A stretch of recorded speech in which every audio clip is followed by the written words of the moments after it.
We have our friends in Israel, Hayuvel, Mr. Tommy Waller and his family, started the ministry of Hayuvel. I mean, really, when you think of it, the fact that they up and moved their family of, 11 children, I think they have, to the middle of Judea and Samaria, not speaking a word of Hebrew, not knowing the culture, nothing, and just plunked them in the middle of Judea and Samaria and said, we just want to help. I mean, that's bold. So the ministry of Hayuvel has been going on since that point, and it's grown and it's increased, and they've brought thousands of Christians to Judea and Samaria to help with harvesting and help the farmers, and they've expanded it to now helping farmers who have cattle and sheep, they're really the ones who are holding the land. It's not, they're in Judea and Samaria, the way the rules of the tribal Middle East runs is if you have a flock of sheep that is grazing upon a land for a particular amount of time, that land is yours. And it's respected amongst all cultures in the Middle East. However, there are some bands of marauders that will come and try to take that land from them. So they have to constantly be watching over their sheep and the cattle, breaking down the fences and trying to get the cattle. And it's particularly a challenge in the Jordan Valley because, as we know, those of us who have been to Israel, you go through the Jordan Valley up from the Dead Sea, you're going past Jericho, and there's that entire, it's really the African Rift Valley, and it divides between Israel and the country of Jordan. However, as you're driving by, you see all these barbed wire fences, and they warn you that there are minefields that are still active from, I think it was the 67 war, one of those wars, there was minefields. And there are still minefields that have been detonated, I guess you could say. They haven't gone through, and they're still live mines. And what these farmers are having an issue with is cattle breaking through the fence and going into the minefields, which is a problem. So Hayuvel has begun helping them with securing the fences, and they've put hundreds of miles worth of fences up in the Jordan Valley. So they're really expanding that whole, your foreigners shall be your plowsmen and your herd tenders, is what it literally says. So they're like, we're fulfilling prophecy by helping Israel. And it's more needed now than ever. But one of the older Waller boys, Zach, which I think he was one of the ones that came here years and years ago, he has split off from Hayuvel and started his own ministry called Israel Lighthouse to the Nations. He's working on his Master of Divinity, and he's really focusing on helping pastors come to an awareness about the necessity of supporting Israel. But in the midst of doing that, he and his wife moved to the community of Ariel, just outside of Ariel. They now reside in Ariel. And so they were talking about the interesting aspect of life in Israel now, because they're literally living in the middle of the community. And so I wanted to read this thing that he had posted about the current war that's going on. He said, a siren is not just a sound you hear. It slaps you in the face like ice water. One moment you're living your life, and the next you are only motion. We have 90 seconds. Think of that, 90 seconds. That's a minute and a half. Sounds like a long time, but depending on where you are in vicinity to a bomb shelter, that is the window between the wail and the impact. 90 seconds to get 9 children off of beds and couches and floors, down the hallway, through the shelter door, and sealed inside. We have done this so many times now that our legs know before our minds do. All the children go in, Becca goes in with the baby, and I ask everybody here while doing my own rapid head count, and if there's no little one left out, I slam the heavy door shut. Our 4-month-old can't figure out what in the world Abba and Ima are doing. She only knows that sleep comes and then vanishes, that she's cuddled in her crib and then she's moving, that the world is soft and then it's loud. Her little body is trying to make sense of a rhythm no infant should have to learn. Inside the shelter, we wait for the booms to come. They always surprise like a balloon popping. but the weight is more like a waterfall or a thunderclap, the kind of sound that you feel in your back teeth. The house shakes. The kids look at each other wide-eyed and rate how big that particular boom was. We look at our phones, intercepted, intercepted, intercepted. We breathe. We go back upstairs. We wait for it to happen again and pray there won't be another one tonight. Most of the missiles seem to come at night, so sleep has been a precious commodity. You cannot prepare for the irregularity of the missiles. It's like trying to brace yourself for a wave when you cannot see the ocean. It could be 3 times a day, 8 times, maybe 15. And it could be at midnight or 2 a.m. The body never fully relaxes. You sleep like a watchdog with one ear always turned toward the tree line. And then the morning comes. The work doesn't wait. Israel Lighthouse moves forward. My Master of Divinity and the homeschool studies continue, and a household still must be led, loved, and held together. 2 days ago, our 14-year-old walked to the store, 10 minutes away. He doesn't have a phone. 5 minutes later, the sirens went off. Becca stood at the shelter door with that look on her face. She was calculating, how far did he get? Which building would he run to? Is he fast enough? Is he scared? Every second in that shelter was its own small eternity. Normally, she reads a story to the children. This time, she couldn't think straight enough to even answer the little children's request for a story. He was fine. He had sheltered with neighbors at the store, calm as you please, mildly inconvenienced, as any 14-year-old would. He came home 15 minutes later with the groceries and zero awareness of what those 15 minutes had been for Azima. We know why we are here. We are not here because it's comfortable or safe or convenient. We are here because this people in this land, in this moment, should not be alone. And God has called us to say so with our presence and not just our words. And we are here at this moment in time to connect the nations to God's people and God's place. This motivates us to press on through the hardships and stand in our calling. I just got back from the safe room to finish writing this. Thank you for prayers, support, and friendship. May our Messiah, the Prince of Peace, return to us quickly, soon and in our days. So I thought that kind of gives a little window of a glimpse into what's really going on. Life in Israel, we don't even know what that's like. We don't know what that's like. I'm just going to go to a hair appointment. I'm just going to go to the grocery store. But you always have to check, where's the nearest bomb shelter? And the crazy thing that you see is when people are posting these things on Facebook, all the laughing emojis, all the comments that, oh, you guys deserved it. Iran has the right to defend itself from the likes of Candace Owens, from the likes of Megyn Kelly, from the likes of Tucker Carlson. You know, we are standing at a pivotal moment in history, really, where we are seeing things happen around us, hearing words spoken around us that were being spoken at the time of the Holocaust. That there's this apathy, there's this complacency, there's this carelessness, this sense of, I don't care that what's going on in Israel. And we haven't seen this before. We've not been this way before. And more than ever now, we need to make sure that when we're hearing things like this, we're speaking up. That we're being the voice, not just, we say wherever we stand with Israel. We are a voice. We read it last week in our a Vision Sabbath, that our mission as a church is to be a voice that blesses Israel and the Jewish people wherever we might be in the world. And now more than ever, that is critical. It's crucial. They need to know that someone is on their side. So I encourage you, make sure as you're going through your day, on my phone, I have the Rocket Alert app, so it will come up whenever there's a siren going off. Pray for them.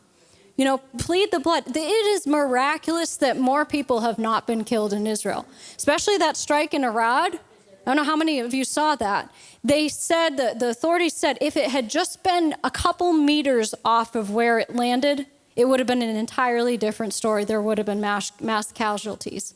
But the God of Israel never slumbers and sleeps. He's the one who really is covering them with his iron dome of protection. But it is the prayers of the people around the world that make a difference. saying the Shema every day along with Israel.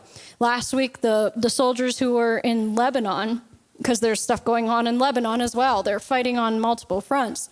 But the soldiers in Lebanon went into the Shabbat and were not able to light their Shabbat candles because they were in an active situation. And so they were asking people around the world, when you light your candles, light it in honor of the soldiers who can't. Like, let all of our light arise and dispel the darkness. And so it is. The little things that we're doing, don't ever think that it doesn't matter. We are making a big impact. And Israel knows it. Israel knows that they are not alone, that there are Christians around the world. Even though there are the voices of Christians that are rising, or so-called Christians, who are speaking against them and rising against them, there are those who are still holding the line and standing on their side, and always will. Amen?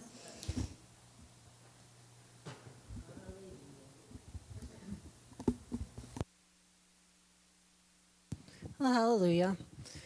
I just wanted to add something to what Jordan was just saying. It's kind of going to fit into what we're going to be talking about today. But, not one of us in here, not one of us is going through anything like what they are going through in Israel. Now, I know all of us got things going on in our lives and, things are taking place and the enemy is trying to do his thing and stuff. But not one of us has to deal with what they're dealing with every single day, okay? So the next time you want to complain that, well, I'm so busy, there's so much going on, oh, it's so overwhelming, oh, it's so draining. Think of the people in Israel, okay? You want to talk about being overwhelmed.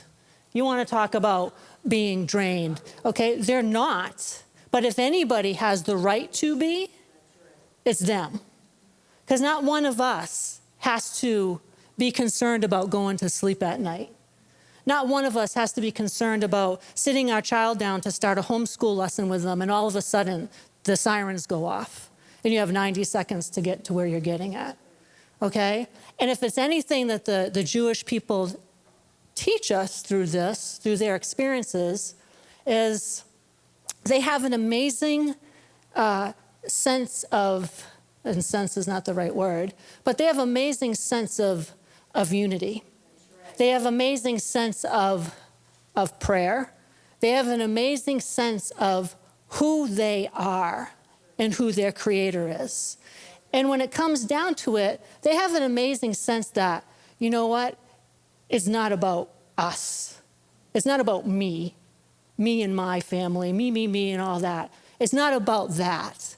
It's about what Yahweh has called the Jewish people in the nation of Israel to be and to do. So, just saying, before I get started into my message, because today is going to be talking about a wake-up call. Because now that we're in Nisan, and we talked about a couple Bible studies ago about coming into Nisan and Pesach and stuff. A few days we're going to be participating. We're going to be partaking in the Seder meal. And, Feast of Unleavened Bread. What better time it is than to talk about a wake-up call? And, a few weeks ago when Jordan was talking, and she had told her account about her experience on hiking Mount Watedek. And she made a comment about how it was a wake-up call for her because of certain things that she hadn't done that she knows better than, and got lackadaisical or slacking or whatever, okay, and it was a wake-up call for her. Now, when she had said that, it was kind of confirmation for me because it was already swirling around in me anyways for a couple weeks. And then I started listening to somebody, I listen to her all the time, but she happened to start talking about this is your wake-up call. And so with us being in Nisan, with Pesach coming up, like I said, what better time than to talk about how it's time for a wake-up call. And Yahweh has been giving wake-up calls all around us for quite some time. But the question is, have we been paying attention to those wake-up calls? Have we been heeding them and then doing something about them? So just like a little recap about, Nisan, One of the reasons why I say what better time for a wake-up call is because the month of Nisan is about the month of new beginnings. It's about the month of life. It's a time when Yahweh wants to do something new with his people. Okay, we know about it coming into spring and what spring's all about. Jordan had talked about it last week or the week before about, it's a time when all things are dormant and they start to come back to life. Well, some of Yahweh's people have gotten dormant, okay? They've fallen asleep at the wheel. And in the natural, you know what can happen if you fall asleep at the wheel, okay? But we're in a time where that dormancy, it becomes awakened. And you can become awakened if you heed and pay attention to the opportunities that Yahweh is giving all around us. And so, with the month of Nisan, new beginnings, things coming alive, a time where Yahweh is doing something new. And we read the scripture a couple weeks ago, what he says in Isaiah 43, "Behold, I am doing a new thing. Now it springs forth." But then what does it say next? "Do you not perceive and know it? And will you not give heed to it?" Will you not perceive and know when the wake-up calls are being sounded? And will you not give heed to it? "Even I will make a way in the wilderness and rivers in the desert." So this is a time where if we pay attention to the wake-up call and do something with the wake-up call, he's going to do something new. It's a time of new beginnings. It's a time where, Yahweh gives opportunities all over the place. And like Mom has said, within certain months, there's a heightened anointing on things. Okay, Nisan is one of those months because of what it stands for, because we have Passover and what Yeshua did for us. Okay, Nisan, the month of miracles. Okay, the month of redemption, the month of restoration, month of deliverance. But you need to do your part. Okay, you just can't sit there and it's just going to happen, all right? You need to do your part. You need to be in position for the new. You need to be paying attention to the wake-up calls. And when Yahweh sounds that wake-up call, you need to do something about it. It's kind of like, I was telling Mom yesterday, kind of like, sometimes when people go away and they stay at a hotel and they set up with the front desk a wake-up call, because I guess some people need a little bit extra help on getting up in the morning, okay? So, they call the front desk and say, "Okay, I would like my wake-up call to be 7 o'clock tomorrow morning," or whatever. And so what happens that following morning? 7 a.m., the phone in your room starts ringing, and you answer it, and there's that, hopefully lovely, cheery voice on the other end of the phone saying, "Good morning." If it was Mom, okay, it would be, "Good morning, Boker Tov. This is the day the Lord has made." Mom should be the wake-up call at every hotel in this nation, but that's a whole other note. But, so then they have, it's time to wake up. It's time to wake up. And some people, some people, they get up. And other people, it's like, I hit the snooze button for 5 more minutes, okay? And we're gonna touch on that in a second about not going back to sleep, not snoozing your wake-up call. But, so that's an example of a wake-up call. Kind of funny, not really serious. But then there's other examples of wake-up calls that are more serious, okay? Where people, they experience something that happens and it's a wake-up call. Terry Savelle Foy talks about how when Brother Jerry went home to be with the Lord, how it was a wake-up call for their entire family. Totally something unexpected. When something unexpected happens in your life, depending on what it is, what the situation is, how it happens, can be a wake-up call for you. And wake-up calls are meant to stir you, to rouse you, and to cause you to find out, okay, where have I been missing it? What have I not been doing? What have I been allowing in my life that I shouldn't be allowing in my life? If the enemy gets in and he's able to strike, how did that happen? Okay, because an enemy's strike never should prosper. Okay, the word says that no weapon formed against us will prosper. Well, that also means no weapon formed against anything that's under our covenant will prosper. And if something prospers against something under our covenant, that's a wake-up call. Okay? It means the hedge was down. When the hedge is down, the snake will bite. That's a wake-up call. And you need to examine, we all need to examine, okay, how did that happen? Should be a wake-up call. But, and learn from it.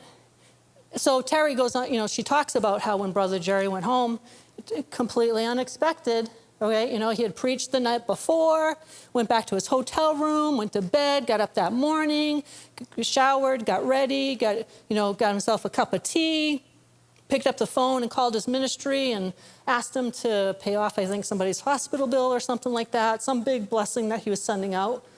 Had his cup of tea, walks over to the closet door, opens it, and boom, he's in heaven.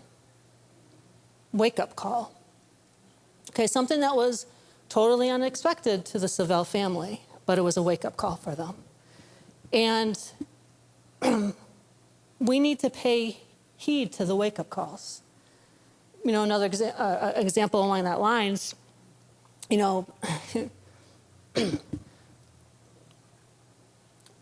doctors try to give wake-up calls to people. You need to change the way you're eating. If you don't change the way you're eating, by illustration only, in the natural, this could take place. And by illustration only, a health challenge happens to that individual that can cause it to be a wake-up call. It should cause it to be a wake-up call. Whoa, that was close. I need to pay attention to what I was told. I need to stop eating that. I need to stop being in my flesh and get out of my flesh and get back into what I know Holy Spirit is telling me to do and pay attention to the wake-up call. Wake-up calls, if not paid attention to, and if allowed to be ignored or delayed, can end up being costly. There's a reason why Yahweh gives. Wake-up calls are another word for warning. Okay, that's basically what they are. They're warnings. So there's an experience like that, and you experience a wake-up call. And the wake-up call is that you better change before it's too late. Okay? You better change before it's too late. And there's some people that Yahweh has been sounding a wake-up call for a long time.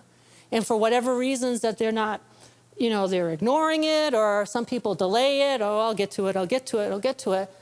But there could be a chance where you never end up getting to it because the consequence comes. When Noah and the ark, that was supposed to be a wake-up call to all the people around Noah, okay? All those years, Noah preaching, okay? Sounding the wake-up call. Hey, people, wake up here. Wake up, Yahweh, wake up. You better pay attention to this. And what happened? People ignored the wake-up call. In fact, what did they do? They just totally dissed Noah, totally mocked him and stuff. And that's an example of where the wake-up call was being sounded. The people ignored the wake-up call. The doors to the ark closed, and it was too late. Okay? It ended up being too late. It wasn't Yahweh's will. Yahweh had been trying to warn them all that time, but it ended up being too late. So let's turn to Romans 13:11. And in talking about wake-up calls, we're in really extreme, serious times. And these are not the days to be ignoring wake-up calls. And so in Romans 13:11, it says, besides this, you know what a critical hour this is. Okay, all of us in here, we know what a critical hour this is. We know beyond a shadow of a doubt the critical times that we have come into. How it is high time now for you to wake up out of your sleep. Okay, catch that? Wake up. Okay? It's a wake-up call. It is time for you to wake up out of your sleep. In the Amplified, in parentheses, it says, rouse to reality. Okay, it's time to rouse to reality. It's time to stop dissing the things of Yahweh. Stop dissing the things that we know that we're supposed to be doing. It's time to stop dissing the word, okay? I'm getting way ahead of myself here, but, you know, you're going to be held accountable. Not only are you going to be held accountable for what you're called to do, okay, you're going to be held accountable for what you do with what Yahweh has given for you to do. More importantly, you're going to be held accountable for the word you've heard, okay? And especially in this congregation. Satan will make sure you do. But you know what? When you hear something in the word, when you see something in the word, when Yahweh tells you to do something and you don't do it, you're going to be held accountable for that. So, how it is high time now for you to wake up out of your sleep. Rouse to reality. And I want to focus on that three little words. Rouse to reality. Okay? It's a reality check right now. It's a wake-up call check. Okay? No more. You know, it's kind of like is it an ostrich that sticks their head in the sand? Okay? They don't really, but that's what they say, that, you know, they stick their head in the sand or whatever. Okay? There's no more can we stick our head in the sand and ignore things that are going on. Ignore what Yahweh is what Yahweh is telling us, to ignore that. But those words, rouse to reality, that word rouse means to wake someone from sleep or to stir them up from inactivity, apathy, or boredom to action or emotion. It often implies provoking a strong feeling like anger or forcing someone to become active. It is also another way to say to stimulate. You know, actually, you know, we had this experience this morning, but, you know, we have a teenager now, which is a whole new experience for us, just saying. Actually, we've had one she'll be 15 in a week or so. But, you know, you can tell some characteristics of a teenager when they've gone from being a child to becoming a teenager. And so, you know, we tell her, you know, on Friday nights, we got to go to bed a little bit earlier. We got church the following morning. You got to get up earlier than you normally do for church. Well, you know, you tell her it's time to go to bed at night, and she decides, oh, I'm going to stay up a little bit later, unbeknownst to us sometimes when she's in her bedroom, you know, in the natural doing their teenager thing. Okay, well, mommy is sending me bed at 8 o'clock. You know, I'm 15. I want to be up till 10:30. Okay, but no. Supposed to be going to bed. So, but anyways, you know, ends up staying up later than what her parents advised her, counseled her to do, gave her the word to do, okay? So come this morning, go in to wake her up at 7:20, and she was always the one type before would just wake up like that. Wake up like that. We hit the teenage years and it changed a little bit. And it was no longer waking up like that. It was more like lifting her head up and looking at us and laying back down and pulling the blankets back up and the snowman over our face. I was like, no. Well, I was saying to her this morning, Scott went in to wake her up and she was not budging. Now, a lot of us know that the tiniest little thing wakes this child up. The crack in the floor, and boom, she's awake, okay? And Scott had been trying to wake her up, and she wasn't waking up. So he came and got me, and he's like, she's out. She's not even. So I went in and was like, yeah, she was out. So it took longer than usual to stir her awake, to stimulate her, to get her to wake up. And even when I went in, you know, Scott was rubbing her back and talking to her, and still nothing. I mean, she was out.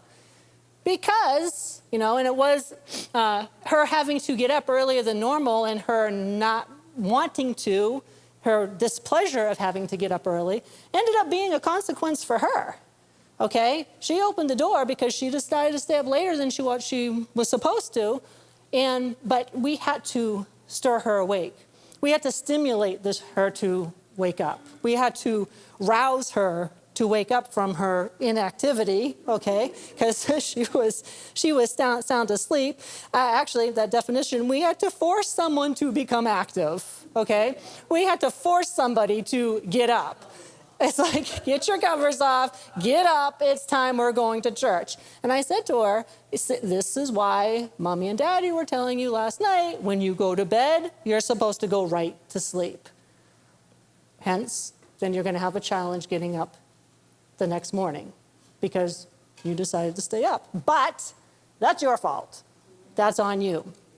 So we had to arouse her, okay? We had to rouse her to wake up. So with that word arouse, it's stimulating somebody. It's saying, wake up, wake up. Do you not see what's going on around you? Do you not see what direction your life is going in? And it's not a positive direction? We're supposed to all be helping people, helping each other to wake up. Because sometimes we don't see it ourselves. Okay, sometimes we don't see something that we're doing or the way something has been. Somebody else has to point it out for us to help us be like, whoa, okay, I did not see that before. So we've got to be doing that for each other. Wake up, wake up. Do you not know that this is what's going on? Sounding the alarm, sounding the warning. So we've been talking about that for quite some time in this congregation.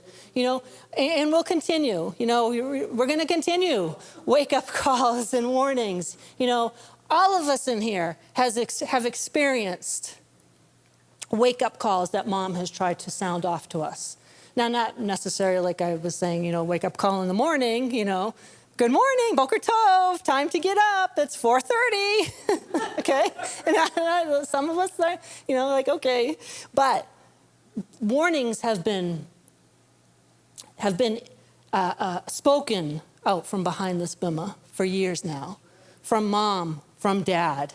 Okay, I was watching something from Dad, I think it was last week or the week before, and sometimes when you watch things from Dad, his passion and his emotion comes right through that laptop that you're watching it on and causes you to be like, whoa, I remember just like the day I was sitting in the pew and he was talking about that. And, sometimes it would seem like Dad was angry. He wasn't angry. He was so passionate because he wanted us to get it. He wanted us to see and understand, listen, this is a wake-up call. You're destroying yourself. You're destroying your life. You're destroying your finances. You're destroying your children. Wake up before it's too late. And that's the passion and the drive that was in Dad. And it continues on. We try to sound the wake-up call and the warning because it's like, the enemy is just waiting. He's just waiting. You give him one little tiny opening, and he's going to take it. Okay? One tiny little opening, and he's going to take it. And we've got to wake up. We're talking about making sure we're staying on the right path and not wandering off the path and getting back onto our ancient path.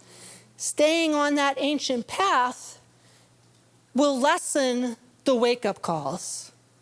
Okay, you only get a wake-up call when you've been sleeping, when you've been snoozing, when you've been starting to stray your own way. And when you find yourself being like, oh, well, that's not me. I don't do that. Well, you better actually take like Dad used to say, a checkup from the neck up and examine yourself because Yahweh is sounding the wake-up calls all around us. So with rousing, to wake someone from their sleep. To awaken means to stop sleeping, to rouse from sleep, or become aware of something. It refers to waking up physically or experience. Now this is key, okay? This is a key part of this definition. Or experiencing a mental and emotional shift with something, okay? That's what the wake-up call is supposed to produce in you. A shift from what you are doing that you're not supposed to be doing into what you're supposed to be doing under Yahweh's direction. It's supposed to be a mental, emotional shift out of what you were doing into something that new. It's supposed to be an awareness. The Bible talks a lot, especially in the Gospels, about you need to be aware, you need to be alert, you need to be awake, especially that any day now our Lord and Savior is coming. And I'm going to get ahead of myself here again. But you want to pay attention to the wake-up calls Yahweh's given to you. Clean up your life. Do this with your children. Do this with your finances. Do this with your marriage. Whatever it is. Stop being all about yourself and dissing the things of Yahweh, dissing the word, dissing the command, because the most serious wake-up call that you don't ever want to have to face, as an example of it will be too late by then, is the wake-up call when the rapture takes place and the person's still standing here. That's probably the most severe wake-up call, because then it's a little too late. Yahweh has been giving the wake-up calls before then, but then all of a sudden, now it's too late. You don't ever want to be in a place like that. Too many people think they're somewhere that they're not. And that's why wake-up calls are supposed to awaken you. They're supposed to arouse you. They're supposed to get you thinking and be like, whoa, yeah, I've been doing that. Or that's the decision I made and I shouldn't have been. This is how my lifestyle has been. This is how I've been living. And we shouldn't be. So it's something that jolts you into a strong desire to change. That's what a wake-up call is supposed to be. It's supposed to be a transformative process characterized by an intense inner change. It's a shift that was supposed to take place. Well, Mom taught us a long time ago, there's a difference between behavior modification and heart transformation. A wake-up call is supposed to cause heart transformation. Anybody can modify their behavior for a certain amount of time, okay? A certain amount of time. But then all of a sudden, it's just back to the way it was. But when it's a heart transformation, that's something totally different. And you can't transform what you refuse to confront. Some people refuse to confront the things that have been pointed out to them. They have wake-up calls that Yahweh's been trying to issue. And you can't transform what you refuse to confront.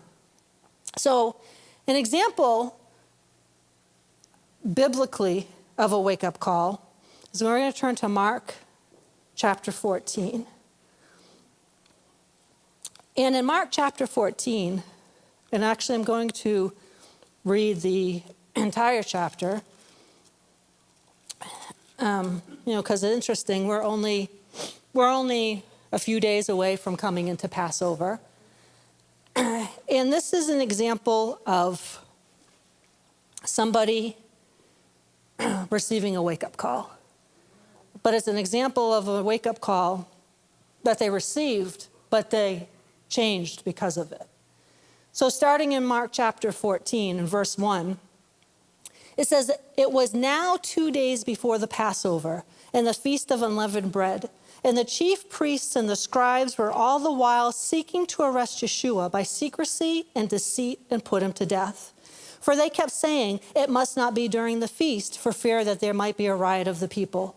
And while he was in Bethany, a guest in the house of Simon, the leper, as he was reclining at table, a woman came with an alabaster jar of ointment of pure nard, very costly and precious, and she broke the jar and poured the perfume over his head." I'm reading this whole chapter because I want to set the entire picture, okay? Especially where this was just a couple days before Passover. Okay, we're in the same time. We're about to come into Passover. So, very costly and precious, and she broke the jar and poured the perfume over his head. But there were some who were moved with indignation and said to themselves, "To what purpose was the ointment thus wasted? For it was possible to have sold this perfume for more than 300 denarii, a laboring man's wages for a year, and to have given the money to the poor." And they censured and reproved her. But Yeshua said, "Let her alone. Why are you troubling her? She has done a good and beautiful thing to me, praiseworthy and noble. For you always have the poor with you, and whenever you wish, you can do good to them. And whenever you wish, you can do good to them. But you will not always have me. She has done what she could. She came beforehand to anoint my body for the burial. And surely I tell you, wherever the good news, the gospel is proclaimed in the entire world, what she has done will be told in memory of her." Then Judas Iscariot, who was one of the 12 apostles, went off to the chief priests in order to betray and hand him over to them. That's a whole other example of somebody that was being issued a wake-up call and didn't pay heed to it. Verse 11, "And when they heard it, they rejoiced and were delighted, and they promised to give him money. And he, busying himself continually, sought an opportunity to betray him. So on the first day of the Feast of Unleavened Bread, when, as was customary, they killed the Passover lamb, Yeshua's disciples said to him, 'Where do you wish us to go and prepare the Passover supper for you to eat?' And he sent 2 of his disciples and said to them, 'Go into the city, and a man carrying an earthen jar or pitcher of water will meet you. Follow him. And whatever house he enters, say to the master of the house, the teacher says, where is my guest room where I may eat the Passover supper with my disciples? And he will himself show you a large upper room, furnished with carpets and with dining couches properly spread and ready. There prepare for us.' Then the disciples set out and came to the city and found everything just as he had told them, and they prepared the Passover. And when it was evening, he came with the 12 apostles. And while they were at the table eating, Yeshua said, 'Surely I say to you, one of you will betray me, one who is eating here with me.'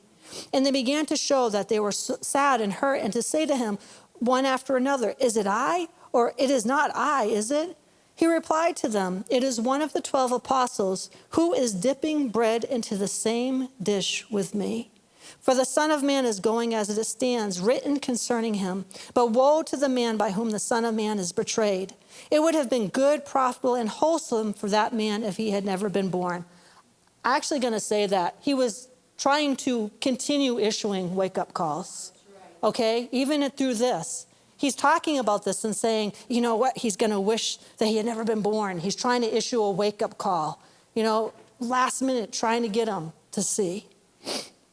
Verse 22, "And while they were eating, he took a loaf of bread, praised Yahweh and gave thanks, and asked him to bless it to their use. Then he broke it and gave to them and said, 'Take, eat, this is my body.' He also took a cup of the juice of grapes, and when he had given thanks, he gave it to them, and they all drank of it. And he said to them, 'This is my blood, which ratifies the new covenant, the blood which is being poured out for an account of many. Solemnly and surely I tell you, I shall not again drink of the fruit of the vine till that day when I drink it, of a new and a higher quality in Yahweh's kingdom.' And when they had sung a hymn, they went out to the Mount of Olives. And Yeshua said to them, 'You will all fall away this night. That is, you will be caused to stumble and will begin to distrust and desert me. For it stands written, I will strike the shepherd and the sheep will be scattered. But after I am raised to life, I will go before you into Galilee.' But Peter said to him, 'Even if they fall away and are caused to stumble and distrust and desert you, yet I will not do so.'" Now, I believe Peter really felt strongly about that. Okay, that's what he thought. Okay, that's what he thought.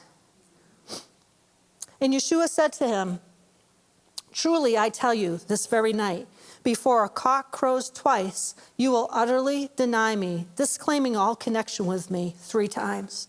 But Peter said more vehemently and repeatedly, "Even if it should be necessary for me to die with you, I will not deny or disown you." And they all kept saying the same thing. Then they went to a place called Gethsemane, and he said to his disciples, "Sit down here while I pray." Now these following ones are key, so pay attention to the wording. "And he took with him Peter and James and John, and began to be struck with terror and amazement, and deeply troubled and depressed. And he said to them, 'My soul is exceedingly sad, overwhelmed with grief, so that it almost kills me. Remain here and keep awake and be watching.' And going a little farther, he fell on the ground and kept praying that if it were possible, the fatal hour might pass from him. And he was saying, 'Abba,' which means Father, 'everything is possible for you. Take away this cup from me, yet not what I will, but what you will.' And he came back and found them sleeping. And he said to Peter, Simon, are you asleep? Have you not the strength to keep awake and watch with me for 1 hour? That one verse right there is a powerful little verse, okay? Are you asleep? Have you not the strength to keep awake and watch with me for 1 hour? Can you not stay awake? Can you not stand here with me and be alert and watch to what is going on around you for 1 hour? Verse 38, keep awake and watch and pray constantly that you may not enter into temptation. The spirit indeed is willing, but the flesh is weak.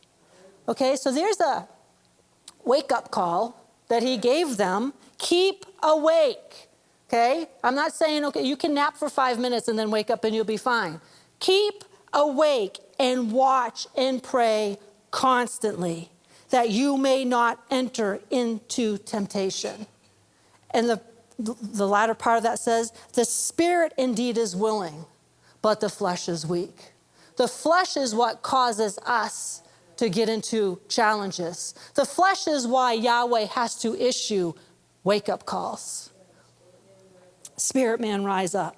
Verse 39, he went away again and prayed, saying the same words. And again, he came back and found them sleeping, for their eyes were very heavy, and they did not know what answer to give him. All right, what do you say to Yeshua when he just commanded them, keep awake? It wasn't a suggestion, it was a command. Okay, keep awake. And they fall asleep. And they did not know what answer to give him. Verse 41, and he came back a third time and said to them, are you still not sleeping and resting? It is enough of that. The hour has come. The Son of Man is betrayed into the hands of sinful men, men whose, they were sleeping. Men whose way or nature is to act in opposition to Yahweh. Now think of that. I'm going to stop there for a second. He came back a third time and found them sleeping. Okay? After he issued the wake-up call, keep awake and watch. Right after they're sleeping again. Okay? And then right after that, they're sleeping again. Okay? Wake-up calls going forth. But they were, as it says, their eyes are heavy. Okay? They gave into their flesh. They gave into the heaviness of their eyes. Verse 42, get up, let us be going, see my betrayer is at hand. And at once, while he was still speaking, Judas came, one of the 12, and with him a crowd of men with swords and clubs, from the chief priests and the scribes and the elders. Now the betrayer had given them a signal, saying, the one I shall kiss is the man. Seize him and lead him away safely so as to prevent his escape. And when he came, he went up to Yeshua immediately and said, Master, Master. And he embraced him and kissed him fervently. And they threw their hands on him and arrested him. But one of the bystanders drew his sword and struck the bondservant of the high priest and cut off his ear. And Yeshua said to them, have you come out with swords and clubs as you would against a robber to capture me? I was with you daily in the temple teaching, and you did not seize me, but this has happened that the scriptures might be fulfilled. Then his disciples, forsaking him, fled, all of them. And a young man was following him with nothing but a linen cloth thrown about his naked body, and they laid hold of him. But leaving behind the linen cloth, he fled from them naked. And they led Yeshua away to the high priest, and all the chief priests and the elders and the scribes were gathered together. And Peter followed him at a distance, even right into the courtyard of the high priest. Now remember, this is Peter, the one who was saying, I will never deny you, okay? I will stand by your side if in my paraphrases, if I have to die, I die, okay? I'm going to be right with you until the end. Verse 55. Now the chief priests and the entire council were constantly seeking to get testimony against Yeshua with a view to condemning him and putting him to death, but they did not find any. For many were repeatedly bearing false witness against him, but their testimonies did not agree. And some stood up and were bearing false witness against him, saying, "We heard him say, I will destroy this temple, which is made with hands, and in 3 days I will build another made without hands." Still, not even in this did their testimony agree. And the high priest stood up in the midst and asked Yeshua, "Have you not even one answer to make? What about this which these men are testifying against you?" But he kept still and did not answer at all. Again, the high priest asked him, "Are you the Messiah, the anointed one, the Son of the Blessed?" And Yeshua said, "I am. And you will all see the Son of Man seated at the right hand of power, the Almighty, and coming on the clouds of heaven." Then the high priest tore his garments and said, "What need have we for more witnesses? You have heard his blasphemy. What is your decision?" And they all condemned him as being guilty and deserving of death. And some of them began to spit on him and to blindfold him and to strike him with their fists, saying to him, "Prophesy." And the guards received him with blows and by slapping him. While Peter was down below in the courtyard, one of the serving maids of the high priest came. And when she saw Peter warming himself, she gazed intently at him and said, "You are with Yeshua of Nazareth too." But he denied it falsely and disowned him. Peter's still having a chance to overcome the wake-up call. He's still getting opportunities to do different than what the wake-up call is saying to him.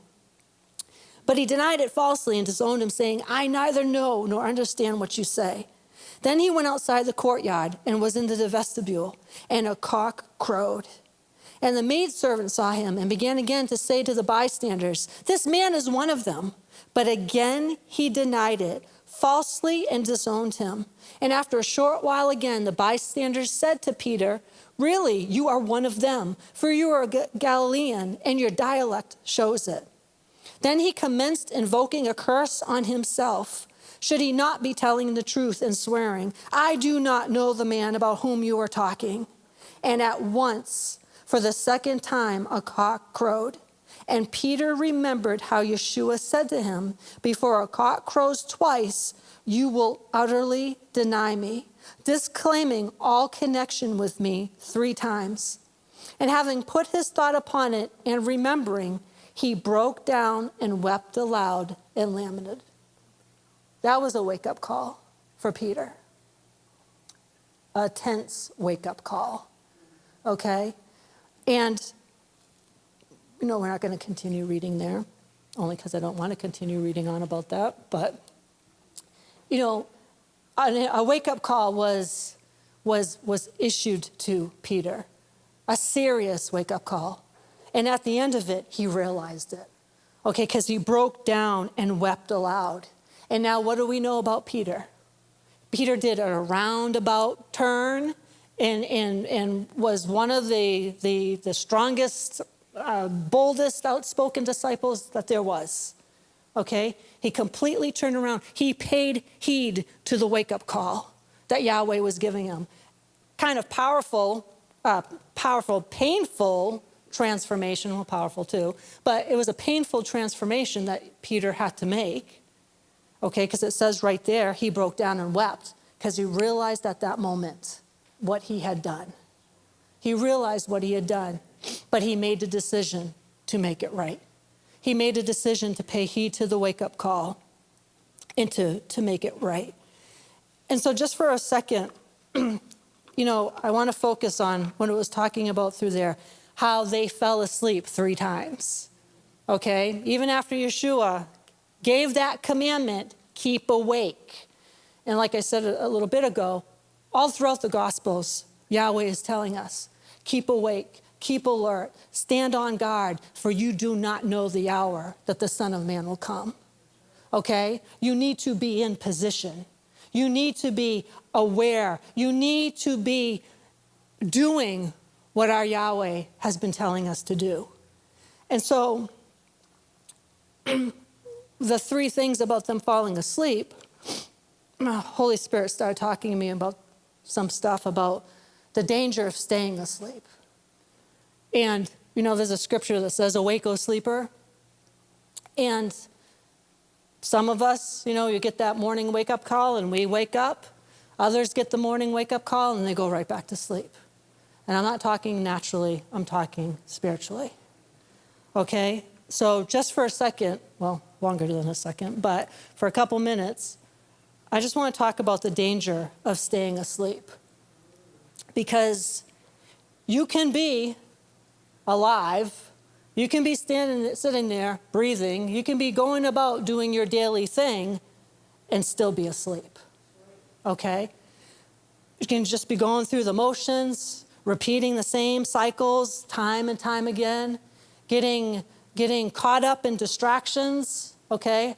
I know myself, I've had where, I get up in the morning and my first thing is like, okay, the word and confessions and stuff like that. But the enemy always tries to come with a distraction, okay? And now I've learned, and a lot of the ways the enemy was coming with a distraction was by my phone. Because, texts come at all times of the day and night. Other things go off at all times of the day and night. But that time with Yahweh and the Word and confessions is a set apart, sanctified time for me, where nothing else interrupts that, interferes with that.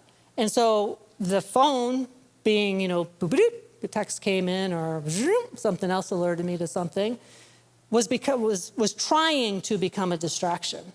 And so what did I learn to do? Well, I silenced my phone during that time and sometimes don't recall to take it off silent, so it ends up being on silent for a good part of the day. But, I took care of that distraction that the enemy was trying to do. And so the enemy's trying to put out all types of distractions so that you will not realize that you're sleeping through some things. Days will turn into months, months can turn into years, and then suddenly you look up and been like, how did I get here?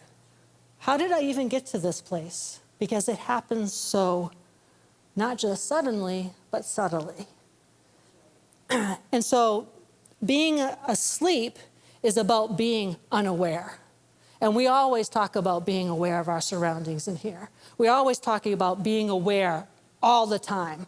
From the moment that you get up to the moment you go to bed. You can even be aware when you're in the natural sleeping at night. Okay, you can be aware. Your spirit man is always aware. But the danger of staying asleep and not heeding waking up to the wake-up call is that the enemy uses that so that you become totally unaware of what's going on in your life. You become totally unaware of what direction your life is starting to go in.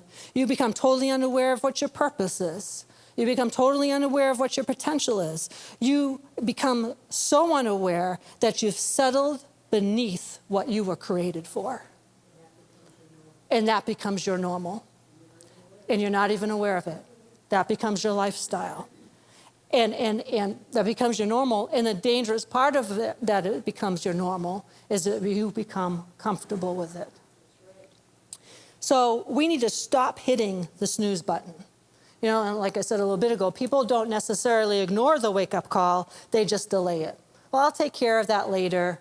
I'll pick that up later. I'll straighten that out in my life later. I'll get serious about it tomorrow. Well, it's not that bad. Well, it's not that bad. My car's not that dirty. Well, you can wash me down the side of it. Yeah, your car's a little bit dirty. I don't recommend you do that. Don't ever wash me on the dirt in your car, because then you'll scratch it. And somebody else might, but yeah, you best clean it before somebody else does that, okay? But, when Yahweh's telling you to do something, to get something in order, to get something right, to stop doing something, you need to do it like that. You need to do it like that. But when we say, well, I'll get to it later, or it's not that bad, or, it's good enough. I remember Dad teaching, what? It's not ever good enough. Excellence is what we strive for. Not it's good enough. But that's the snooze button. And every time you hit the snooze button, on purpose, you drift further and further away from what Yahweh's trying to warn you about. And then you end up, like I said, it becomes a lifestyle. But then you end up, when you do wake up, having to rush to play catch up. And sometimes that rushing to play catch up can cause a whole other series of things to take place. But when it comes down to it, we've got to take ownership of ourselves. We got to take ownership of our lives. We've got to, how long are people going to diss off the warnings that Yahweh's giving? Okay, because time is short. We don't have that long period of time. We don't have that long period of time at all. A wake-up call is useless if you don't respond to it. Okay, absolutely useless. And, when there's a wake-up call that Yahweh's trying to do, a lot of people, and we talked about this before, a lot of people have the tendency to point the finger. Well, it's because of the wife you gave me, or it's because of the husband you gave me, okay? No. You can't put the blame on other people. You can't put the blame on your past. You can't put the blame on circumstances. You got to put the blame on yourself, okay? Where it rightfully belongs is you. But when you do that, then that's the beginning of the process of transformation. It's the beginning of process to see the wake-up call and to make the necessary changes. That moment that you take ownership is the moment that you take back control and take it away from the enemy. And we all have to make a decision. Your life will always move in the direction of your decisions. If you don't like the way your life is going, check your decisions, okay? Check your decisions. And if nothing changes, nothing changes, okay? And we need to ask ourselves some serious questions.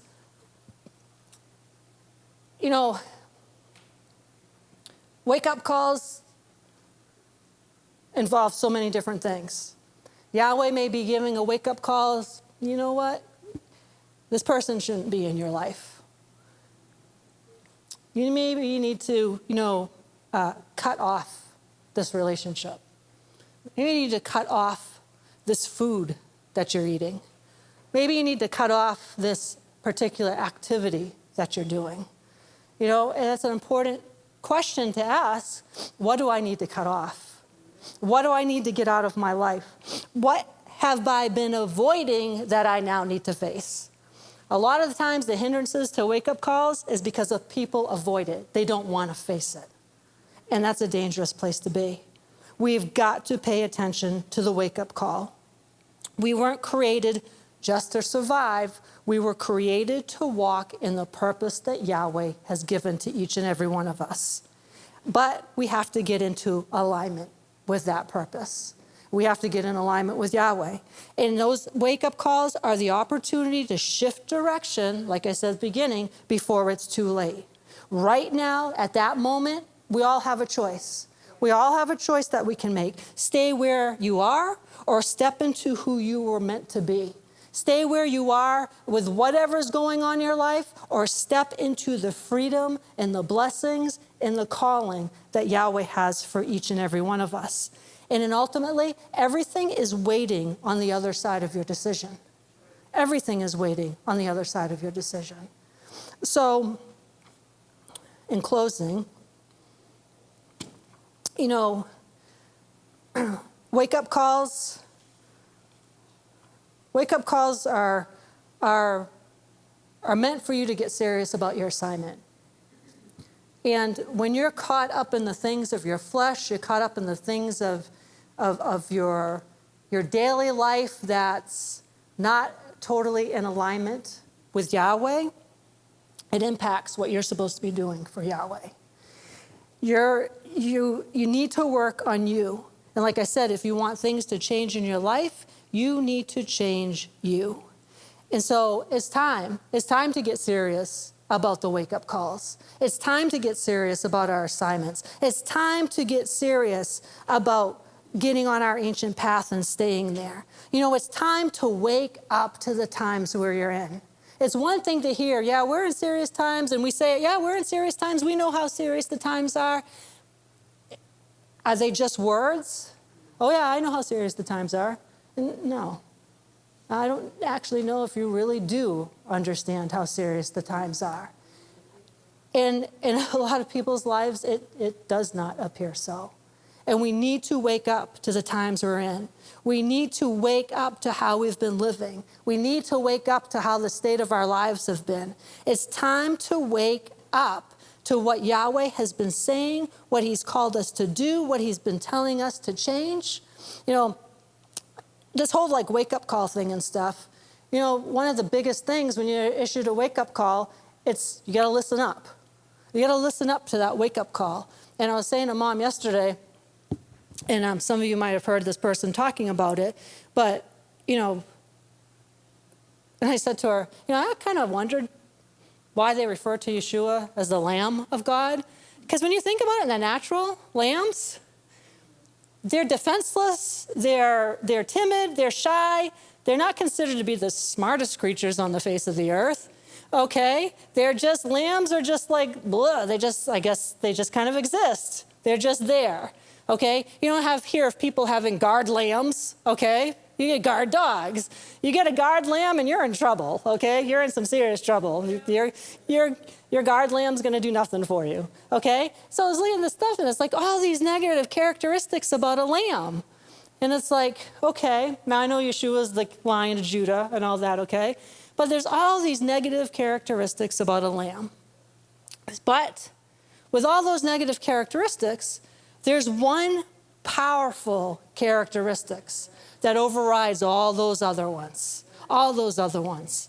In lambs, that one powerful characteristic that overrides all the other ones, our lambs have a remarkable instinct for hearing the shepherd's voice. A remarkable instinct. You could have that lamb that's running away, okay, and could be right about to fall off that cliff, and all that shepherd has to do is sound out his call or sound out whatever command or whatever, and boom, that lamb just stops instantly. Stops instantly because he recognizes the voice of his shepherd.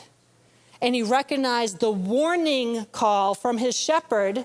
Okay, you better get back here. You're about to fall off that cliff. And the lamb doesn't say, oh, well, I just want to go another step and see. Okay? The lamb, as soon as he hears that shepherd, boom, instantly stops. When we get a command from Yahweh, a direction from Yahweh, an instruction from Yahweh, a warning from Yahweh, bam, we're supposed to instantly either do it or stop. When you're driving down the road and you instantly hear Yahweh say, just stop your car. Don't continue going through that intersection, just stop. You better make sure there's nobody right behind you first, okay? You might want to have to ease into the stop, but you better pay attention and just stop because you don't know what was in that intersection for you that the enemy had planned, but Yahweh knows. We need to have a remarkable instinct for hearing our shepherd's voice. And when he issues that wake-up call, boom, stop. You're about to go off that cliff. Boom. You can kind of picture it. You're right on the edge of that, you stop right on the edge of that cliff, and the little pebbles, fall off, and the little dirt fall off, but you're still standing. You're still standing, and you turn around and go back to your shepherd. Yeah, run back to your shepherd, okay? So that was one of the things about, heeding that wake-up call is having that distinctive, remarkable instinct for hearing the shepherd's voice. But then, and interesting, I heard this quote too, because, they were talking about the wake-up call, and they were talking about listening up, and I'm not going to go into this too much, because this doesn't really was the main part of my thing, and this probably might get into meddling, I'm not sure.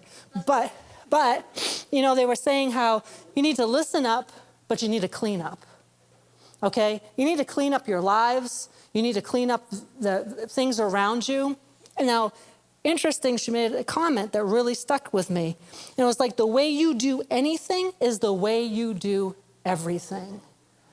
It's the way you do everything. The way you do anything is the way you do everything. And she went on to say, we all need to have a standard of excellence. We've been well taught that from mom and dad, having that standard of excellence. But she was talking about, and this is all a wake-up call, okay? There's things going on in our lives that are preventing us to walk out in the fullness of Yahweh. There's certain things that are going in our lives that are causing chaos, and we don't even realize it. If you have a chaotic life, that's going to cause chaos in every area of your life. But you're in the spirit realm, it's going to be chaos. You can't expect to have chaos in your physical life and then be able to step right over into the spirit and command devils to flee. Or lay your hands on the sick and see instantly healed. It's not going to happen because your personal lives are in chaos. You're not paying attention to the wake-up call.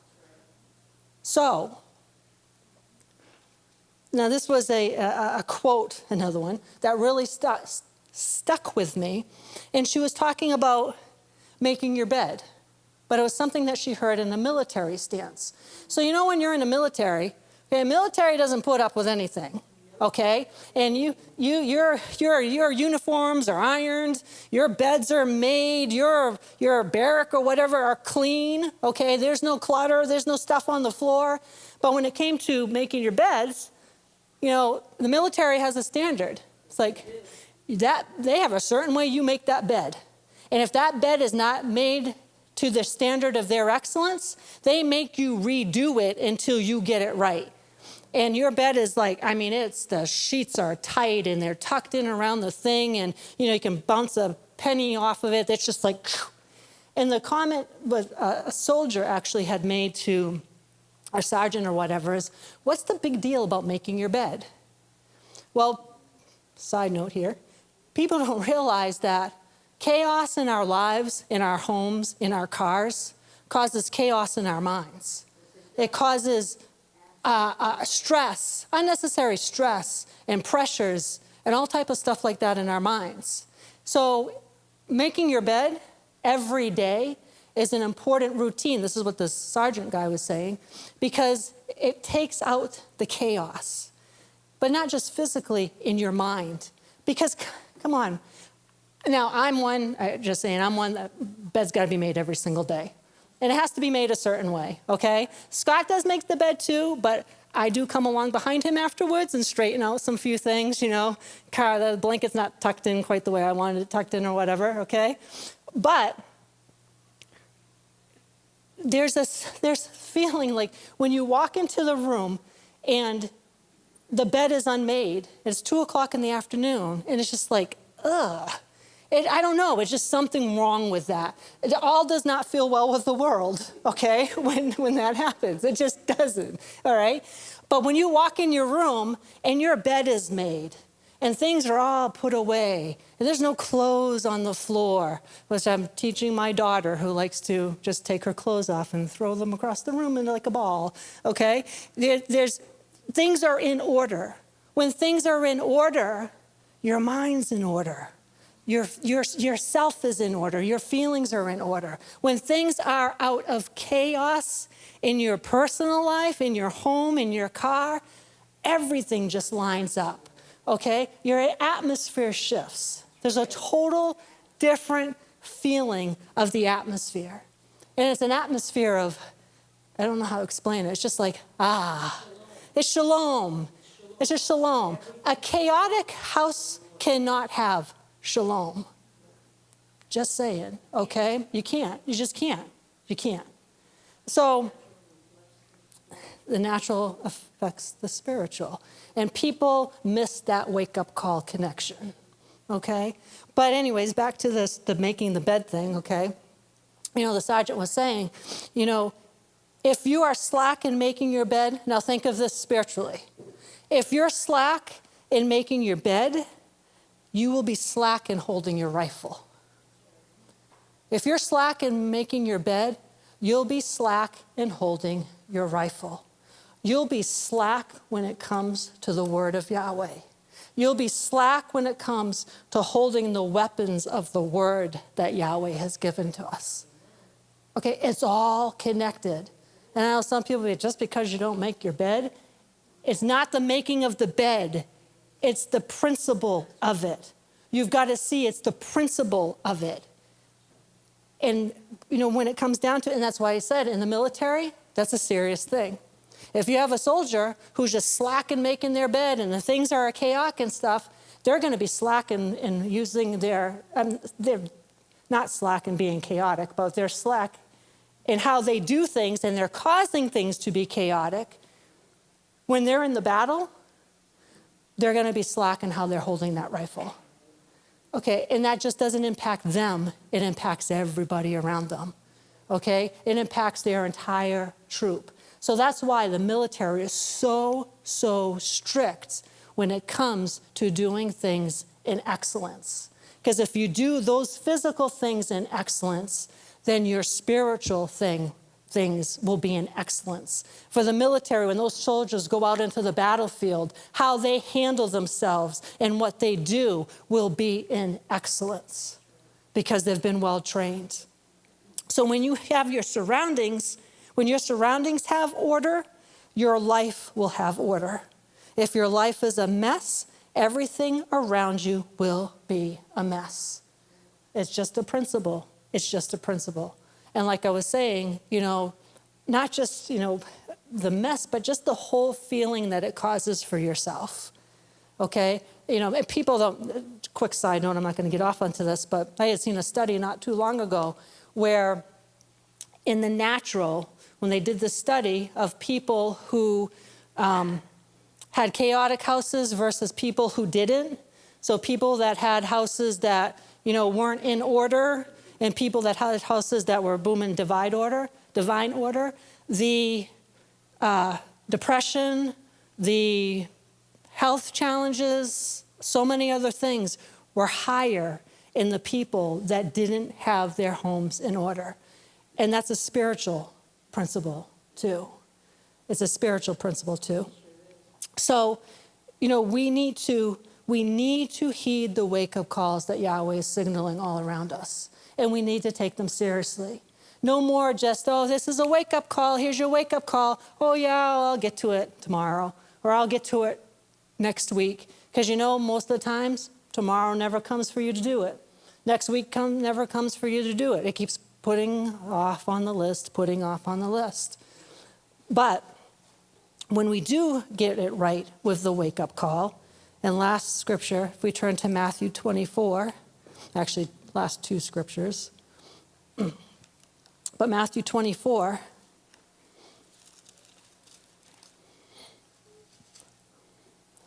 and here's another example of before the blessing maybe, so to speak. In verse 42, it says, "Watch therefore, give strict attention, be cautious and active, for you do not know on what kind of day, whether a near or a remote one, your Lord is coming." Jump to verse 44. "You also must be ready, therefore, for the Son of Man is coming at an hour where you do not expect him. Who, then, is the faithful, thoughtful, and wise servant, whom his master has put in charge of his household to give to the others the food and supplies at the proper time?" Verse 46, now 45 is asking that question. Who is this person? Who is this faithful person? Verse 46, "Blessed, happy, fortunate, and to be envied is that servant whom, when his master comes, he will find so doing." Okay, he will find him so doing. "I solemnly declare to you, he will set him over all his possessions." Okay, that's being in the right position. That's heeding the wake-up calls and getting yourself to the point where Yahweh doesn't have to issue the wake-up calls anymore. He doesn't have to issue the warnings anymore because we're walking in that place of obedience with him. We're walking in that place of divine order with him. We're walking in that place of shalom with him. And when it comes down to it, it all comes down to him. It all comes down to Yahweh. And in John 17:4, and then we will be able to say this confidently and be able to say this in a right way. In John 17:4, it says, "I glorified you on earth by completing down to the last detail what you assigned me to do." We have a huge assignment in this congregation, a huge assignment. And when we get the chaos out, when we get our lives in order like they need to be, when we heed the wake-up calls and change because of the wake-up calls, John 17:4, I glorified you on earth by completing down to the last detail what you assigned me to do. Amen. Do you have anything? Nothing? You? No? Okay. Well, thank you for joining us out there on Facebook. I hope you gathered something out of today. We will not be having Bible study here on Tuesday night because we will be in our preparations for Pesach. So we will see you next Sabbath at 11 a.m. Have a great week.